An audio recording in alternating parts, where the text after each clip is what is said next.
Alright, listen up, scavs. You're probably here expecting to hear my sad excuse of a brother Gray talk about building a better settlement that'll automatically wipe away tears every time a raider gang mops the floor with you or something to that effect. But that waste of space went and got himself bit by a mole rat while exploring some vault and asked me to fill in for him. Now I, the great raider overboss Yerg, am not a heartless monster, except for when I am. So I agreed, but this script he wrote is enough to make you fart rainbows, so I decided to liven things up a bit. After conferring with Gage, this walking piece of mole rat scat you see behind me, we came up with something that's way more useful than some wildly impractical concrete fortification that ain't gonna stop even the most pathetic raiders from taking what you got. So for those of you that are ready to start crushing windpipes instead of being the ones stomped on, this one's for you, a quick guide to raider outposts. Now believe it or not, wasteland settlements and raider outposts actually have a fair amount in common with each other. At the end of the day, the most badass raider and the dumbest dirt farmer have the same basic needs: shelter, water, food, and something to occupy their time, as well as some means of getting something they can't make for themselves. When you're setting up your raider outpost, the bloodthirsty bastards under your command need a dry place to sleep as much as the next guy or gal. It's the 2280s after all, equal opportunity and all that. You gotta make sure there's a bed for each raider in your outfit. Easy way to lose the loyalty of your gang is to make them sleep in shifts. Water's also a big concern.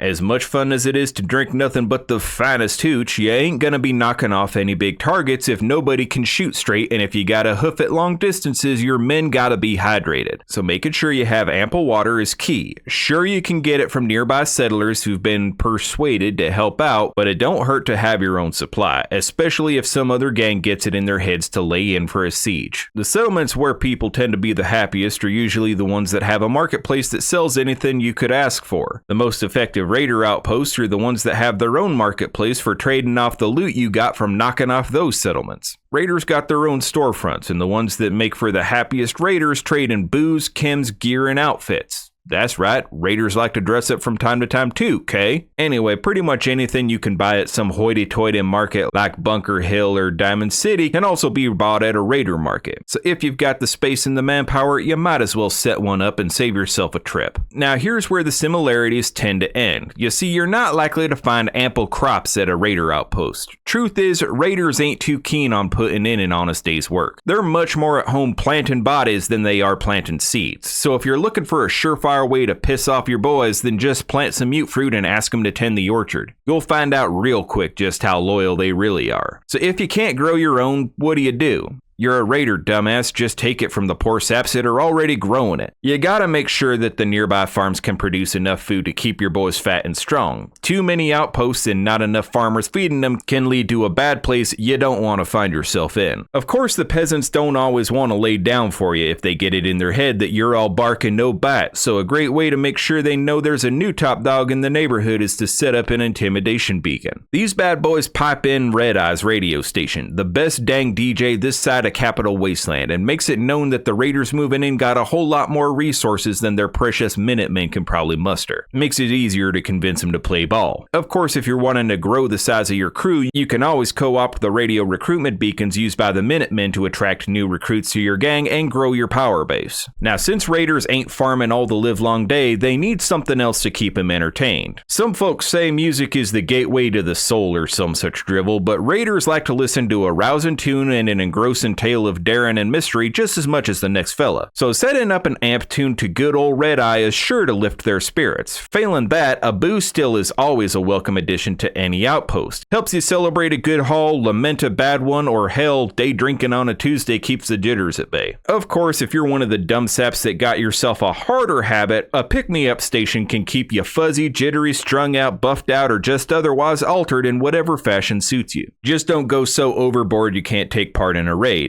That'll get you shot. By me. Other than that, there ain't much more to it. You can build most of the same crap at an outpost that any wasteland dirt farmer can conjure up. Barracks, flop houses, warehouse, farmhouse, hen house, outhouse, and doghouse if it suits you. And that's pretty much all you really need to know. I could stand here regaling you all day of all the raids I've been on, but honestly I'm getting bored, so I'm off to another raid, and I doubt you'll have much of a reason to see old Yerg anytime soon, so I think this is goodbye. There, Gray, I did your stupid video. Thanks, Yerg, I guess. So on a more serious note, this is not the video I had planned for this week. I had planned something quite a bit different, but Bethesda struck with the worst glitch I've ever encountered in a Fallout game. Basically, I had a main questline quest that didn't trigger properly, but worse than that, I couldn't even get it to activate by using console commands. After consuming over half of the time I had allotted for this project just trying to troubleshoot and force it to start manually, I finally had to take a leap of faith that I could at least trigger later quests using console commands and keep going long enough to get the footage I needed, and after about 9/10 hours of hopeless gameplay, I was finally able to trigger the right quest to bypass the broken section. I'm only a couple hours away from finishing collection of the footage I needed, so if all goes well, I should be able to have that video ready for you by next week. I hope at least you found this video helpful and somewhat entertaining, and I hope you enjoy what we have in store for you in the near future. So until next time, I'm Gray, you've been watching Gray Gaming, and stay safe. Oh, and check out Gray Galaxies if you like sci-fi. I work hard on that channel too, okay?